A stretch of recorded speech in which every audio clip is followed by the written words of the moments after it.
Herzlich willkommen. Ja, es gibt nach wie vor nur wenige Frauen, die an den Schalthebeln der Macht sitzen. Warum ist das so? Und was können wir dagegen tun?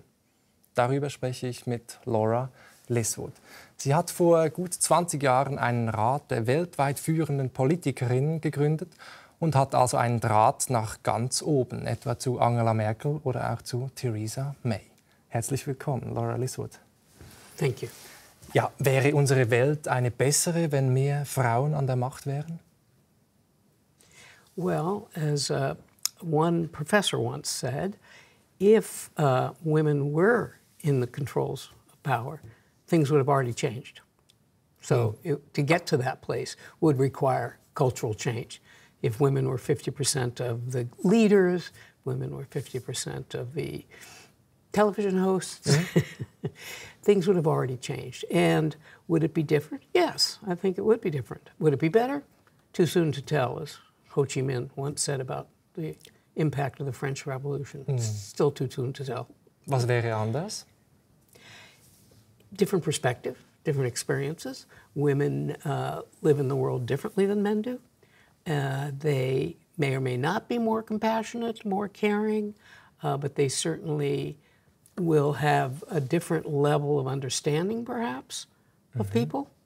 Mainly because women, at least growing up in societies today, they really need to know how the power group works. The power group doesn't need to know how the out-of-power group works. But the out-of-power group does need to know the power group. So they have a tendency, women have a tendency to be far more observant, might be the word that could be used. You know, I'm sort of fudging around the question of would it be better? You know, it certainly would be different. Some indicators of business and things like that show that, yeah, things would be better. And how could they not? If you're missing 50% of the perspective of the world, and then you add that 50% perspective, how can it not be better? Yeah. Wir werden über all das noch diskutieren in dieser Stunde. Jetzt interessiert mich zuerst mal, Sie selbst sind ja eine sehr erfolgreiche Frau. Sie haben an Spitzenpositionen für internationale Firmen gearbeitet, etwa für Goldman Sachs oder für Boston Consulting. Sie haben vor gut 20 Jahren einen Rat der weltweit führenden Politikerinnen gegründet und sind jetzt Generalsekretärin dieses Council of Women World Leaders. Warum haben Sie es denn nach oben geschafft und viele andere Frauen, die das möchten, nicht? Well, one also can always question, did I make it to the top? But have I been able to hopefully make some changes, bring a different perspective to people? One of the things that I like most is if someone comes up to me after I've perhaps given a speech and they say to me, gosh, I never thought of it that way, particularly men. I like that when men come up to me and say, you know, I hadn't really thought of it in the way you put it. And that I like that very much. And I think that I've always wanted to change things. You know, one of those kind of people, for example, in business, I was very good at stepping in, changing things, seeing what needed to be done differently. Then once it was changed, it was like, okay, I'm done. I'm going to move on to the next thing. And some of what you do, I think every one of us, is only explained when we look in the rearview mirror, you know, in life. How did we get to where we are now? Then you go back and you go, oh, okay, well, it was this decision. My decision, for example, to wonder what would it be like in the United States if we had a woman president. That was my original question from the council. And then thinking, well, maybe I could meet someone who was the head of state or head of government. Because there's nobody in the United States you can ask that question to yet, unfortunately. And then I found out there were 15 women living who were then or had been president. So I thought, okay, I'll try to meet one of them, having no idea why I thought I could meet a woman president or prime minister. Das war damals in den 90er Jahren, 92 bis 96, haben Sie diese 15 mächtigsten Frauen der Welt dann getroffen, zu lernen, was es denn heißen würde für eine Präsidentin in den USA, wie das wäre und was die sozusagen mitbringen müsste. Genau. Interestingly, none of the world leaders that I asked for the interview, the 15, none of them turned me down for an interview. Margaret Thatcher said, come back after you've met everyone else, which I'm pretty sure she thought, never going to see her again. Dann hat Margaret Thatcher aber persönlich mit Ihnen gesprochen. Genau. She did. She did. Yes, very interesting. She's not exactly the feminist in the crowd, but you know, she was very interesting, very curious, which is a trait of leadership. Curiosity. All the leaders were quite curious as to what the other leaders had said to me in response to my questions. So my interviews were actually getting longer and longer and longer because I was telling them what the others had said. So it was really quite fascinating. Und aus diesem White House Project, wie das hieß, haben Sie dann diesen Council of Women World Leaders gegründet. Letztlich auch, wo heute über 70 Mitgliederinnen und Mitgliederinnen drin sind. Welche Erfahrungen, also wie tauschen Sie sich aus, wie oft treffen Sie, worüber sprechen Sie da in diesem Rat?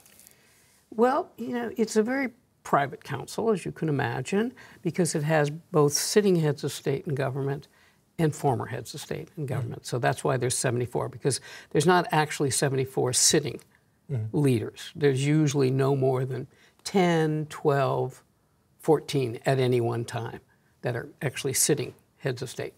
So it's very private in many ways. We do work with other organizations. We do things during the UN meetings. We do things with some of the other organizations.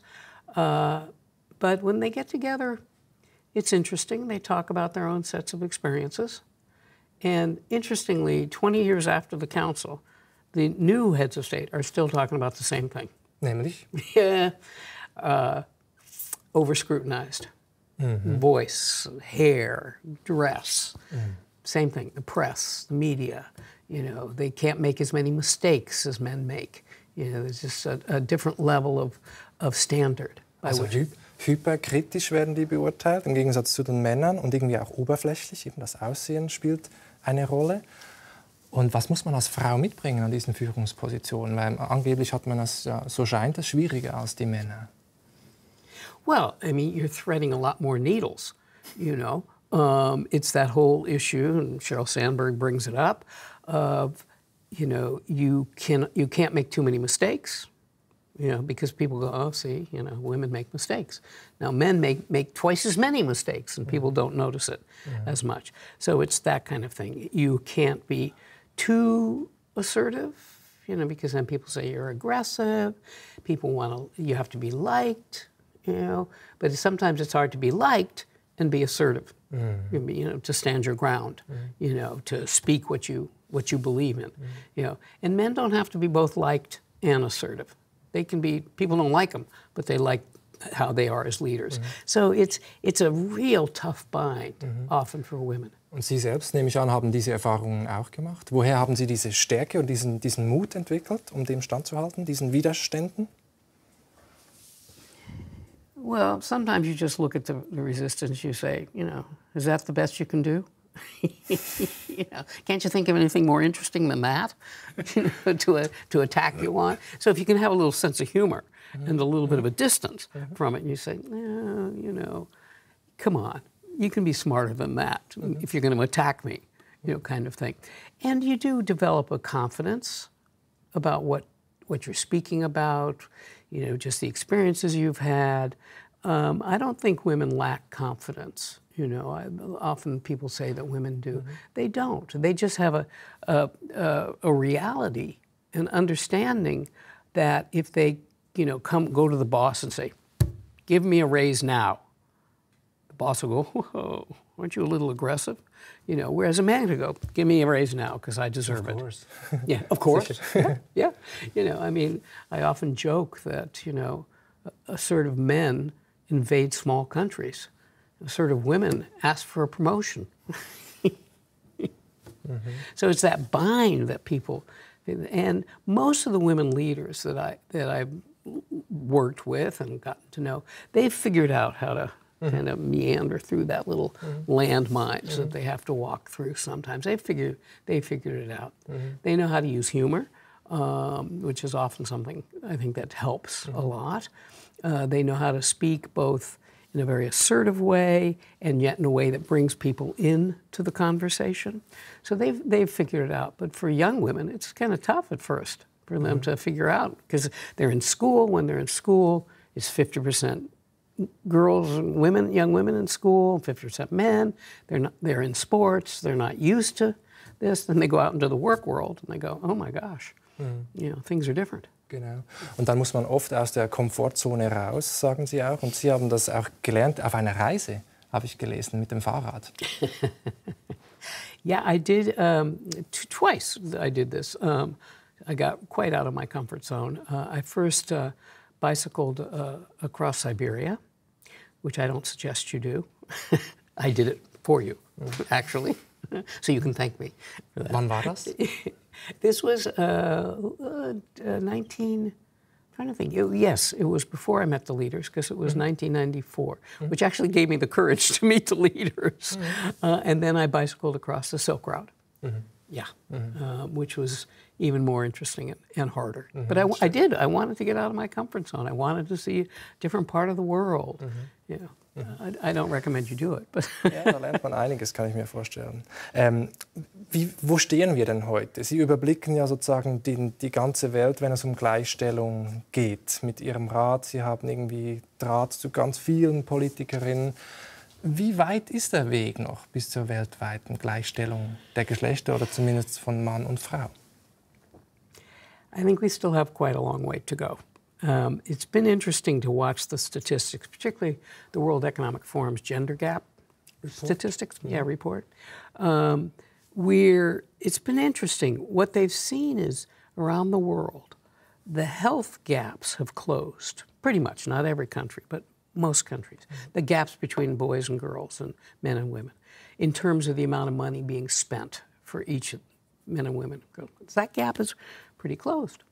The education gap is pretty closed. In fact, in many countries, women are graduating from colleges, for example, more than men.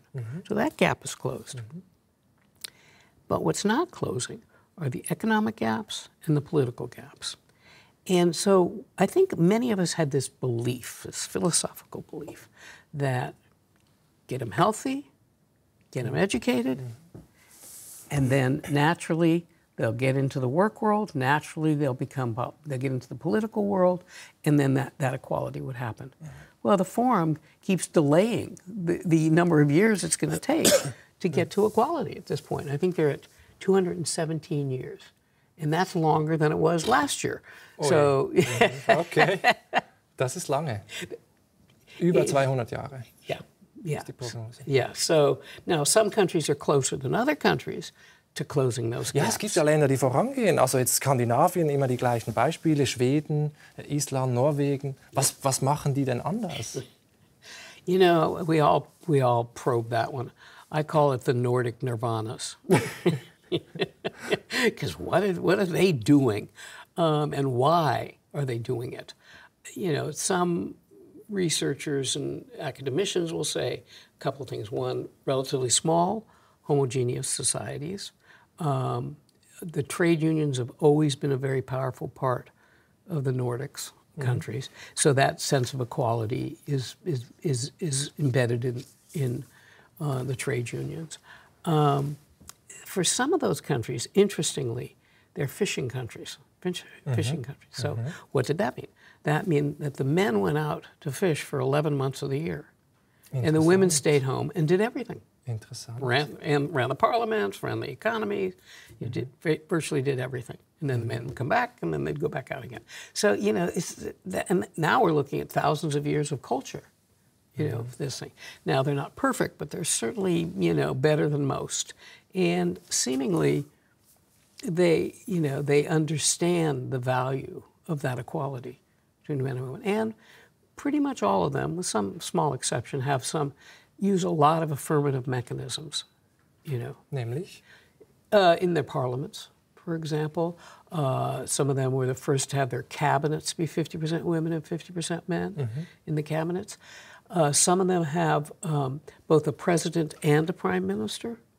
So, unlike the United States, which are one position, which means that often the head of state, which is more ceremonial, would often be a woman, and the head of government, which is more executive, would be the man. But then people started getting familiar with women as leaders, you know. And so I think there's some really interesting things we can learn from the Nordic countries. Ist ja schon interessant, also wo Sie das ansprechen, eine Frau an der Spitze in Island zum Beispiel, ist das sehr früh passiert, die erste Präsidentin eines Landes gewählt. Ich muss den Namen ablesen. Vigdís Finnbogadóttir. Close. Close. Fast. Sie sind befreundet mit ihr und haben auch mit ihr zusammen diesen Rat gegründet. Und ich war so erstaunt zu lesen, dass anscheinend die kleinen Kinder sich gar nicht vorstellen konnten, wie es ist, dass ein Mann an der Spitze ist, weil die kannten das nicht anders. Well, how would you know? That was the story she tells, that she'd been totally in office for 16 years, so the longest sitting woman president in the world. But she said she was going around Iceland after she'd been in office for 8 years, talking to the children. And it was then she discovered that for the children under 8, they all had to ask, you know, if only a woman could be president. And the boys had to say, well, I can't be president because I've only seen a woman president. So that's really the power, you know, that's the power of the symbol, that's the power of women being in the media, that's the power of, you know, the role model. I mean, it's a really strong power. And now, you know, they've had her as president. Now they have a woman prime minister. Yeah, so it's pretty interesting. Über die Vorbilder werden wir auch noch sprechen, dass die unglaublich wichtig sind, natürlich. Und in Schweden, habe ich gelesen, wurde ein feministisches Manifest von einer nigerianischen Autorin, Chimamanda Ngozi Adichie, We should all be feminists, wir sollten alle Feministen sein. Dieses Büchlein, das wurde an alle 16-Jährigen verteilt im ganzen Land. Wäre so etwas in den USA auch denkbar? Short answer, no. Warum Unfortunately, nicht? well, you know, why not? I mean, what she says in there is so real and so powerful, you know, that we should all be feminists, as her title is, that both men and women have to be fully human, you know, and that men, you know, she hypothesizes and says that, you know, men are in some cages of their roles, just like women are in cages, their roles. Was wäre das, dieser Käfig für die Männer? Well, I think for men there's a growing understanding that, you know, if you have to be tough and you can't cry and you have to, you know, always be on the top and be a competitor, that you know, then that shrinks your male ability to show emotions, to feel different things, you know. So I'm completely in agreement with that. That the cages that women get put in, you know, they have to be nice, you know, they have to be concerned whether they're married, they have to be concerned about men, you know, men aren't so concerned about women, kind of thing. But I believe she's right, that there are cages for men too. Because why would you assume as human beings that men wouldn't have the full range of emotions also that women have? But society says, no, don't cry. You know, you can be angry, but you can't really be, you know, you can't really show your other feelings. Now, for women, you can't be angry. Die These dahinter ist ja oft eine biologische, dass gesagt wird, Männer sind halt anders als Frauen. Well, of course. I mean, it's Simone de Beauvoir's statement. There's a difference between sex and gender, right? Sex is those biological differences. And it probably was useful 80,000 years ago or whatever, I'm making that number up, when men had to hit bison over the head, you know, to survive. Well, we don't have too many bison running around anymore. Yeah, so, you know, that particular skill set, you know, has evolved to different needs. And so I think that, you know, that we need to explore the constraints that each gender has at this point. So sure, there are some sexual determinants kind of thing. When I bicycled across Siberia. So the men were quite good at going up the hills because they had big thigh muscles. Quite good going up the hills. I was much better in the flats. You know, I could just go forever on the flats. You know, men could do that, but not really as far. But when they start on the hills, I'm just going, bye. They're just going right up. Okay, fine. You know, it's just a different physiology. I get that. But all the other stuff that you know, Ngozi's talking about, and Simone de Beauvoir is talking about. The other stuff is gender construct. You know, how you should behave, you know, how we're going to measure you, you know, kind of thing. And then layer on top of that what we say makes for a good leader. Well, you're going to be assertive. You're going to be, you know, you got to be tall.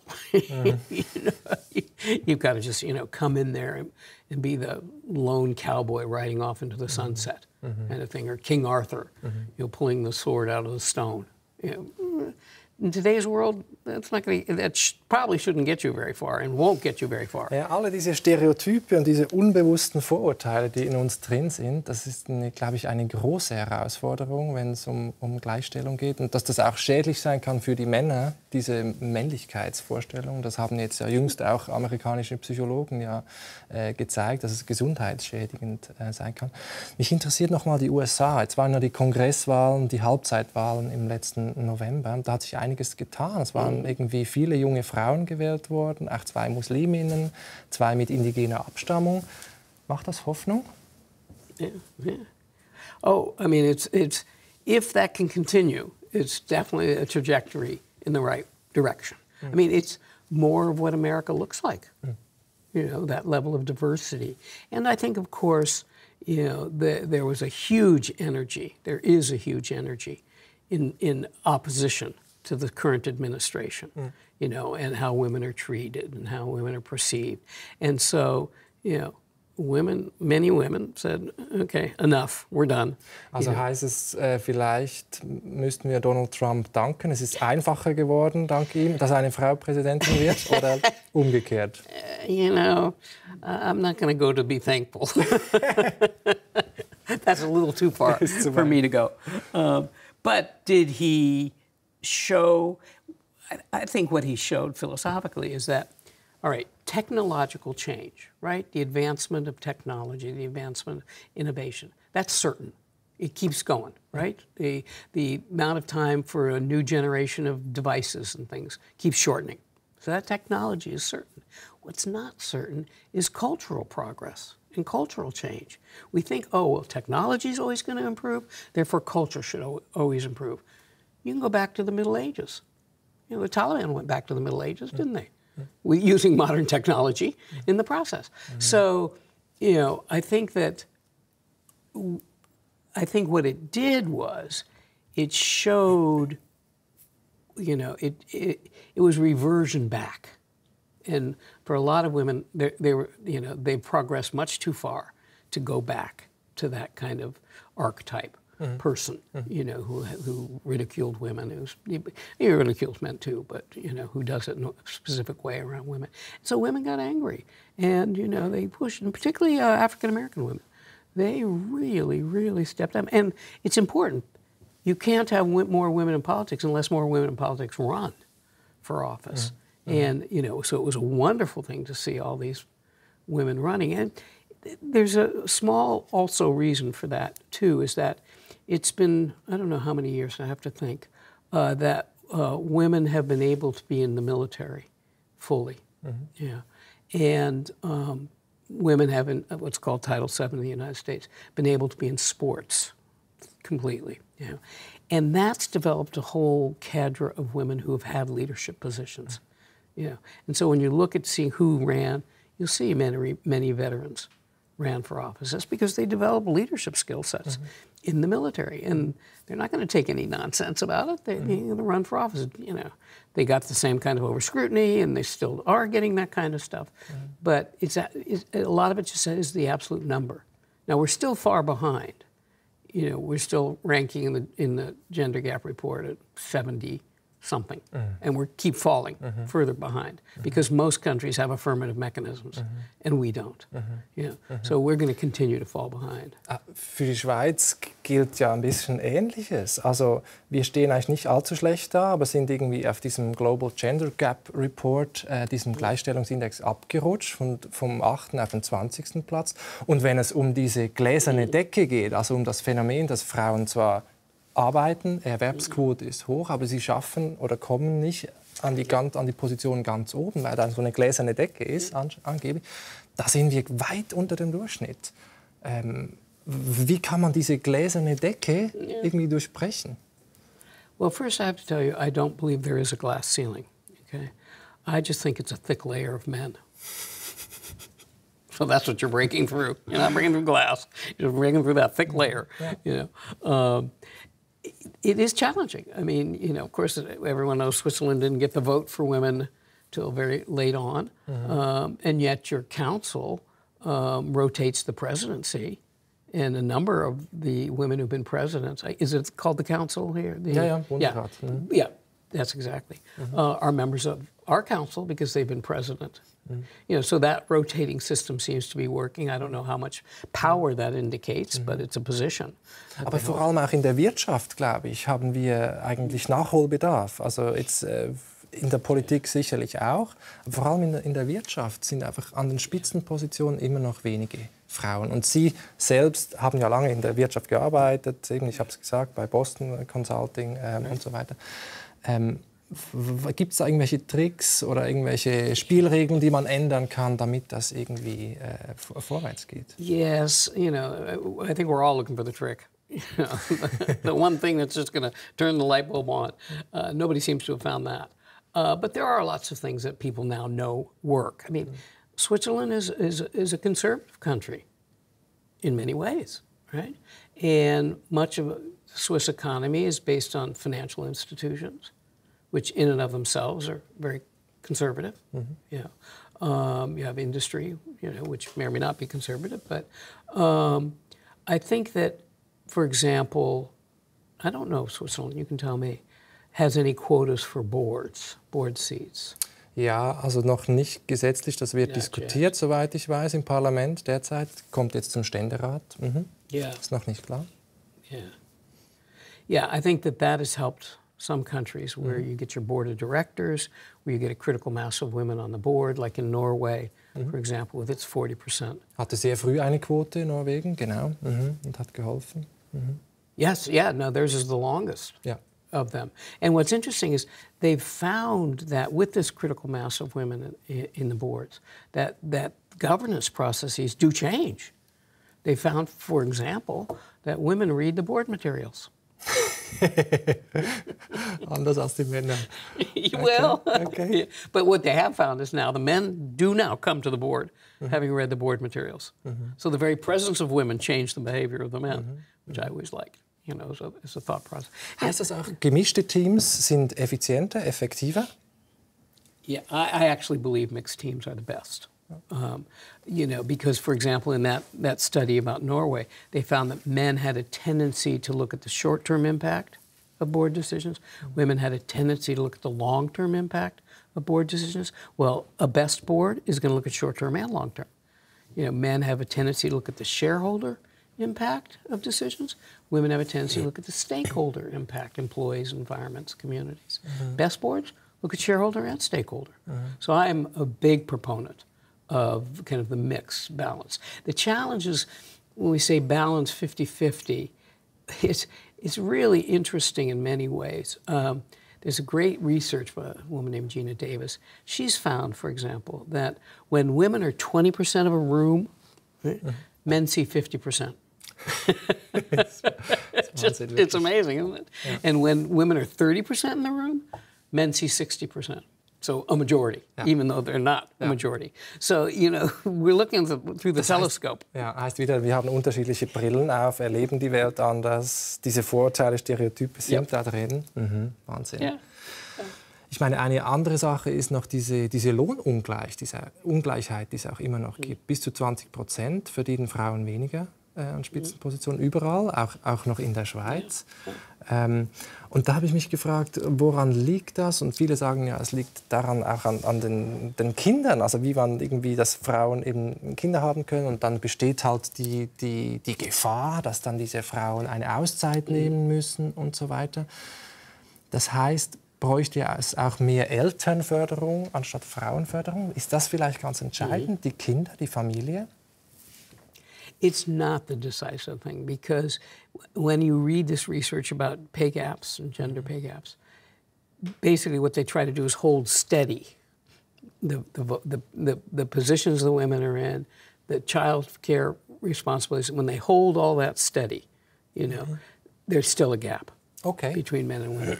Now, part of it is that women get penalized for asking for more money than men do.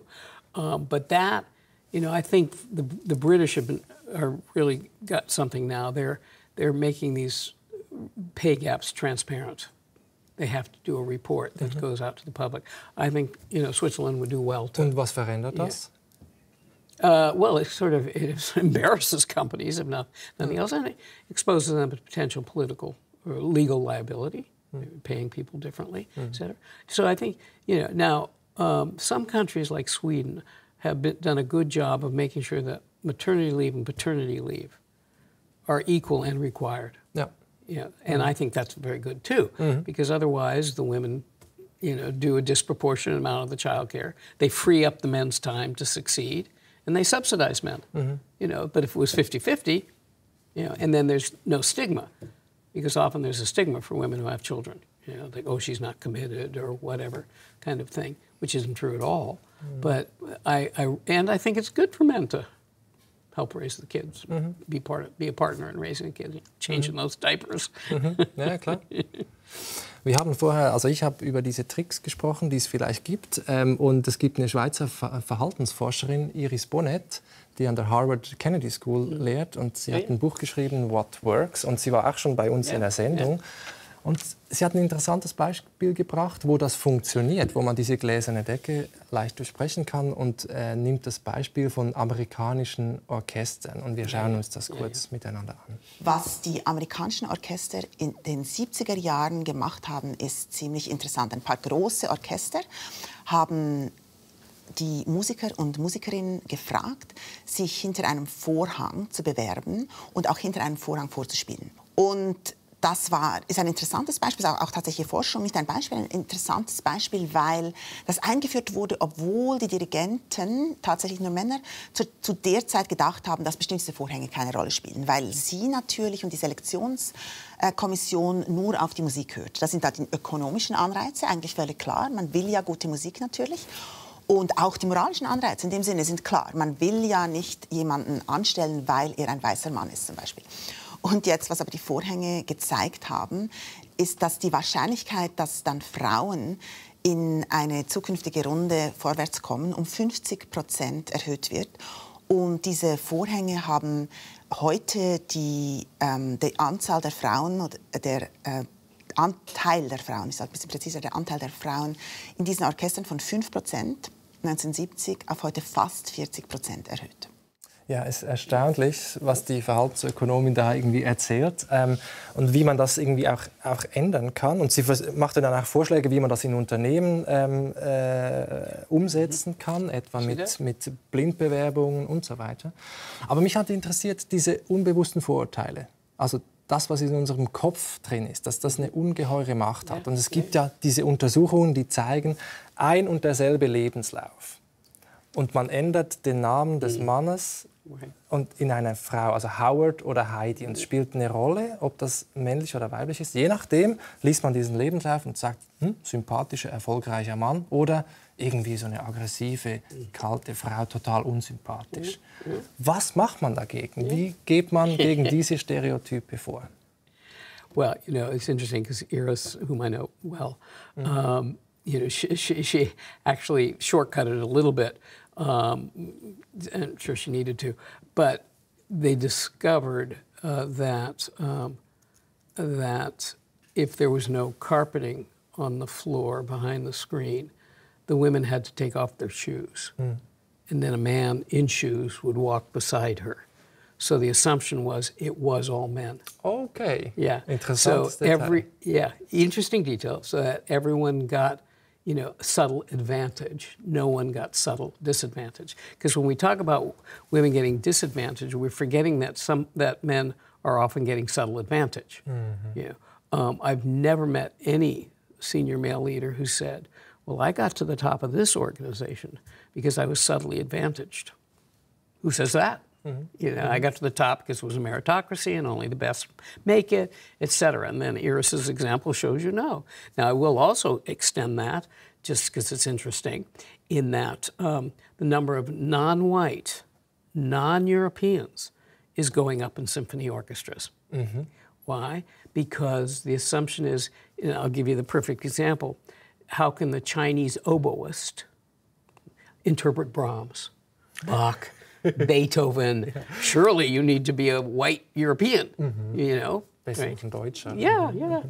German, and German no less. Yeah. And I use that intentionally because the best oboist in the world is Lin Wang, a Chinese man who's the first chair oboist in the New York Philharmonic.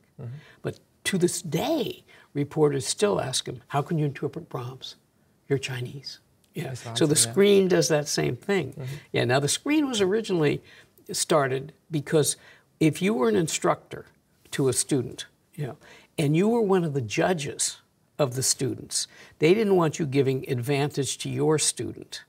That's how the screen originally started. But then they discovered this the fact that women were having that. So, you know, I like it because it does show when you take away all that unconsciousness, you know, then you begin to see the true abilities and performance. So, yes, you're right. A lot of organizations are trying to figure out some of this kind of blind interviews and all of that kind of stuff. It's still tough because the higher you get in an organization, the more subtle it is. And, you know, because most corporations, even probably in Switzerland also, don't pretty much have an intake problem coming in at the bottom of the organization. Yeah, pretty good balance. They have an upgrade problem. Genau, Aufstieg. Yeah. And that's the problem. That's the problem. Es gibt ein ganz berühmtes Buch, der von Sheryl Sandberg, COO von Facebook, ich glaube 2013 erschienen, Lean In. Ein Plädoyer an die Frauen, sich reinzuhängen und zu sagen, ihr müsst auch etwas dafür tun. Wie stehen Sie zu dieser These? You know, I think in many ways she opened people's eyes. She brought a lot of research into the book. You talk about some of that research. I think she did help amplify the notion that, you know, women can't, if they're going to be assertive, they have to be liked. Those kind of divisions that we talked about. I think that she got some critique around the book because it felt like she was talking from the perspective of a, quite honestly, white, wealthy woman. And there are a lot of women who are not white and wealthy, you know, are just struggling to make ends meet and just want pay equity and things like that. And a lot of it was, I distinguish between what I call the seed and the soil. The seed is the individual. What does the individual need to do to advance themselves? But the soil is the institution. You know, what's the institution doing to advance people? So, you know, a perfect example for me is, you know, is my notion of the loudest duck, and I know you could talk about the book here, which is, let's just say, thank you. Ja, sicher. Werden wir gleich noch sprechen. That, you know, some people have been taught the squeaky wheel gets the grease. You know, that's kind of an American, pretty much. Speak up, you get what you want. Genau. A lot of men in America know that one. The Japanese have been taught the nail that sticks out gets hit on the head. Don't speak, don't speak. You know, women have been taught if you can't say anything nice, don't say anything at all. And the Chinese are taught the loudest duck gets shot. Gerade das Gegenteil, genau. Yeah. Yes, the very opposite. Yeah. But everybody says they want diversity. Okay, so now you say, okay, you've got your diversity. You've got a wheel, a duck, a nail, and a nice. And who's doing all the talking? The wheel. You know, and the others, grandma taught them, don't speak up. So you need an organization that realizes that. Das war für mich wirklich ein Augenöffner dieses wundervollen Buchs, dass es auch um diese Vielfalt geht. Also es ist ja eine Sache zu sagen, in einem Unternehmen braucht es beide Geschlechter, aber es braucht eben auch verschiedene Kulturen, verschiedene Personen mit verschiedenem Alter zum Beispiel, verschiedener Herkunft und so, unterschiedlichen Hobbys. Das kann ganz entscheidend sein, sagen Sie. Und überall da kann eben Diskriminierung stattfinden. Oh, absolutely. I mean, I call that, you know, basically the Noah's Ark theory of diversity, which is, God, if we could only get two of each in the ark, we'll have our diversity. You know, two of this and two of that and two of this and two of that. You know, but the problem is that if the giraffe looks at the zebra in the ark and says, God, you're funny looking. You know, how do you do anything with that stupid short neck of yours? You know? Yeah. Right. So that two of each thing isn't going to do it. You know, you've got to have people who understand the cultural differences. You know, I often talk about nationality, for example, and everybody wants different nationalities in their organizations. And then I say, yeah, okay, tell me, you know, what do the British really think of the French? You know, what do the Indians really think of the Pakistanis? You know, what do the Japanese really think of the Chinese? What do the Australians really think of the Kiwis, New Zealanders? I don't know what it is in Switzerland, but I'm sure there's something. Yeah. You know, yeah. And so you can have all these different people, but what does everybody think of everybody? You know, do Canadians? This is Kim Campbell, Prime Minister of Canada. She once said, you know, do Americans think Canadians are just unarmed Americans with health insurance? So, aber you can see that. Was fordert das von einer Führungsperson? Sie sind ja auch eine Expertin für Leadership, also wie man ein Team, eine Unternehmung führt. Was muss jetzt aus dieser Perspektive getan werden, damit diese Vielfalt auch gelebt wird und nicht bloß irgendwie man von jedem eine Person drin hat? Yeah. That's the challenge. That's the challenge. So, for example, often, you know, in American companies, English is the primary language, you know, it's the dominant. So one of the issues is, you know, what language you speak, for your basic language. And, you know, when I go to India, I often notice that Indian colleagues, their answers are really long. Really long. And I once asked one, I go, no, your answers are long. And he says to me, oh, yeah. In school, the longer the answer, the better the grade. I'm going, ugh. Because when I look at New York managers, yeah, Mumbai colleague.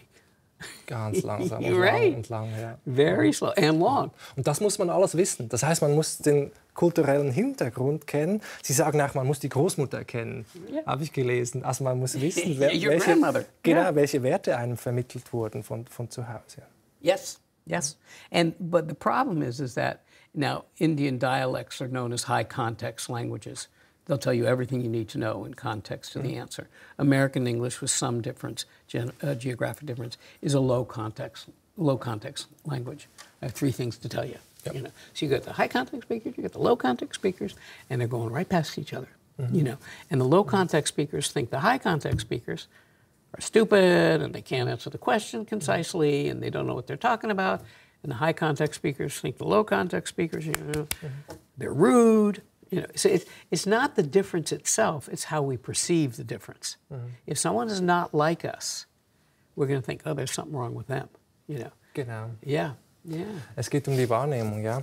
Und jetzt ist es so, im Moment erleben wir, ich möchte ein bisschen einen Schritt zurücktreten, erleben wir auch einen Backlash in gewisser Weise in Sachen Gleichstellung.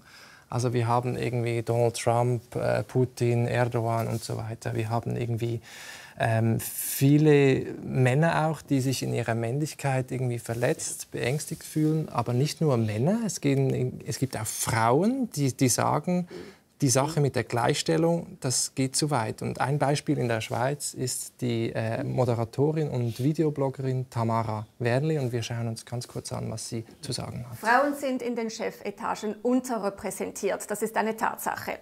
Den Grund dafür aber mit systematischer Chancenungleichheit und Diskriminierung zu verknüpfen, ist meines Erachtens falsch.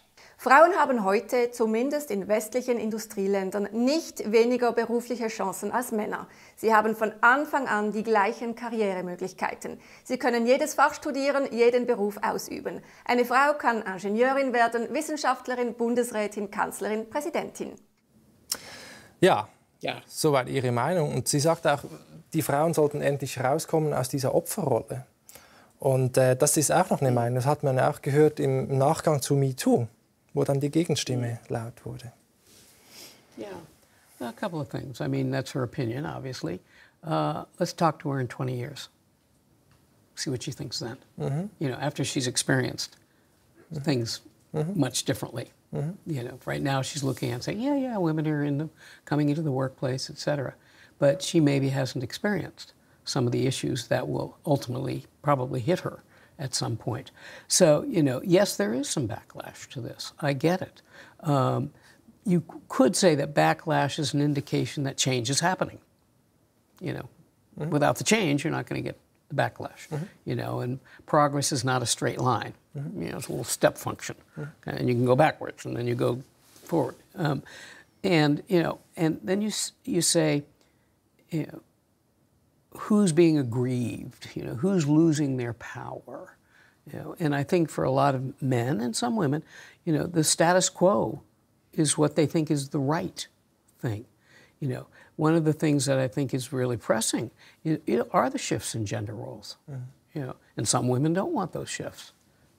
Lots of men don't want those shifts. So they have a backlash to it, kind of thing.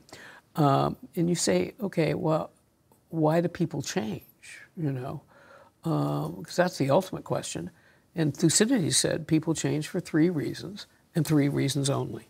You know, fear, self-interest, or honor. That's a Greek term. So it's kind of pain, gain, or vision. Is it too painful for me not to change? I better lose weight, because, you know, if I don't, what will I gain if I change? You know, or do I have a vision of where the world should go, which is where I think leaders should be with this.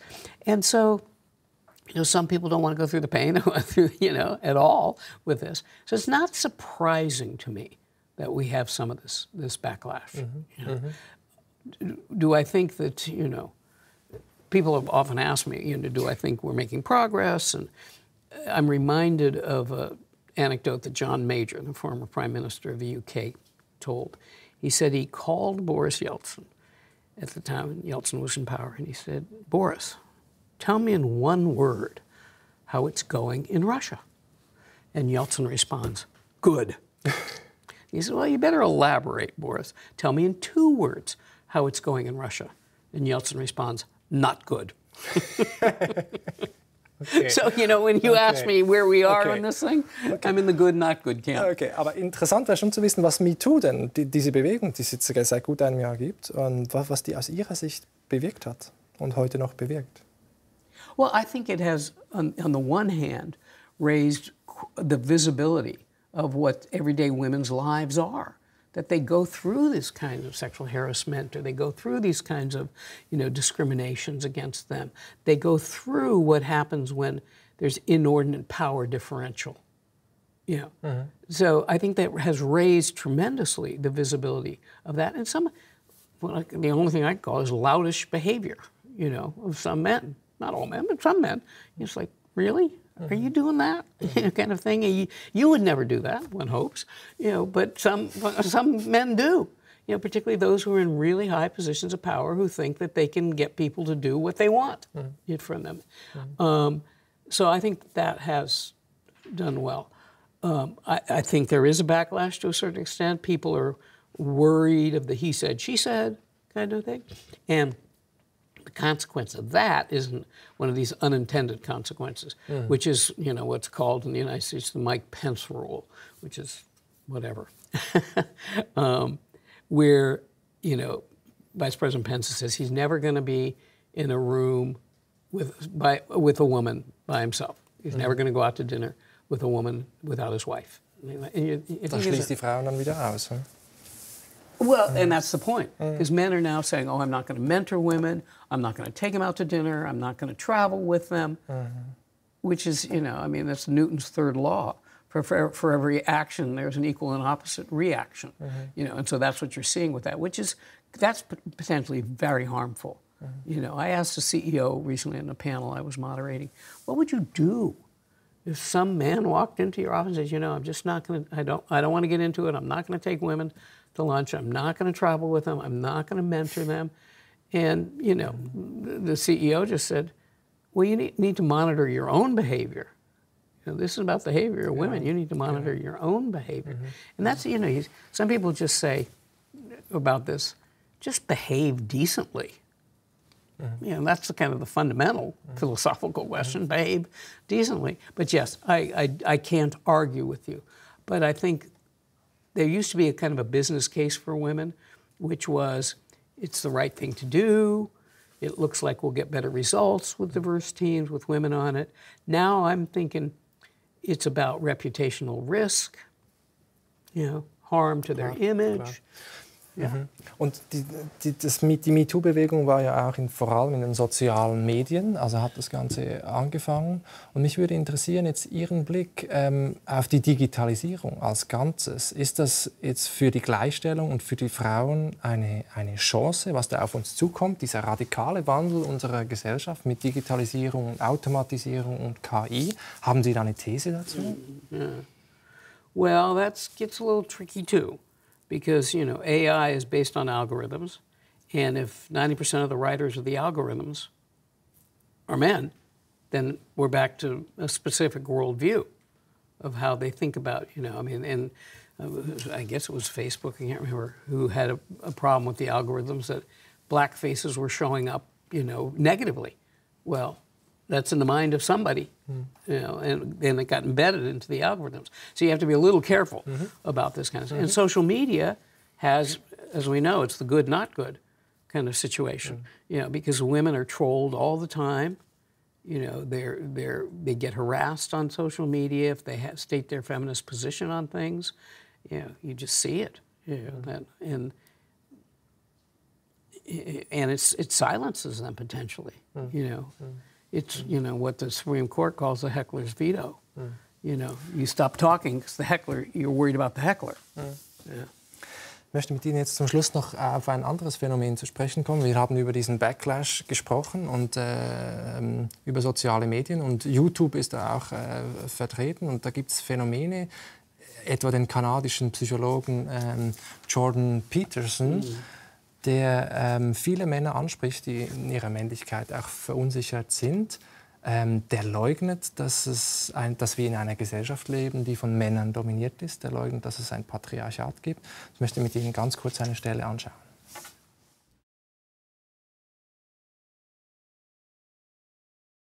Ja, provokative, überraschende Thesen, aber er erreicht Hunderte von Millionen von Menschen. Unglaubliche Resonanz. Überrascht Sie das? Yeah. Not particularly. I mean, you can align pseudo-facts in any way you want. You know, I mean, if you say more men are in prison, why are more men in prison? You've got to go back to root causes here of what he's saying. You know, more men died. Yes, absolutely. Until about 2 years ago, women weren't even allowed to be in combat. You know, so potentially that statistic is going to go away at some point. So he's using things in a very... He didn't hear the woman say the capital and the positions of power and all of that kind of stuff, or the leaders of countries. He didn't hear any of that because that's not his worldview, or at least that's not his message that he's trying to get. And if you are... Aber warum spricht so viele Menschen an, so viele Männer? Welche Sehnsüchte, welche Ängste sind dabei? He's catering to what I think is what I would call loss of centrality, right? Because if you're shifting power dynamics, then you potentially are losing your centrality, you know, and others are now sharing in that power. And that's not just gender, that's race, you know, that's sexual orientation, you know, all the things that allowed you to be privileged in that sense. Maybe moving away, you know. And look at it, I actually do believe there's some grievance around economics and globalization and things like that. I think we need to look at those things, say who's being harmed, you know, who's being harmed when the manufacturing jobs go away. How do we reskill people to new jobs? So, you know, less provocative things that are real solutions. Yeah, I mean, one can question his motives. It's his motives. You know, in the United States, we have something called the First Amendment. You can say pretty much, other than, you know, shouting fire in a crowded theater, you know, he gets to say, and he no doubt enjoys that visibility and attention that's coming to him. And look at any leader has a story to tell.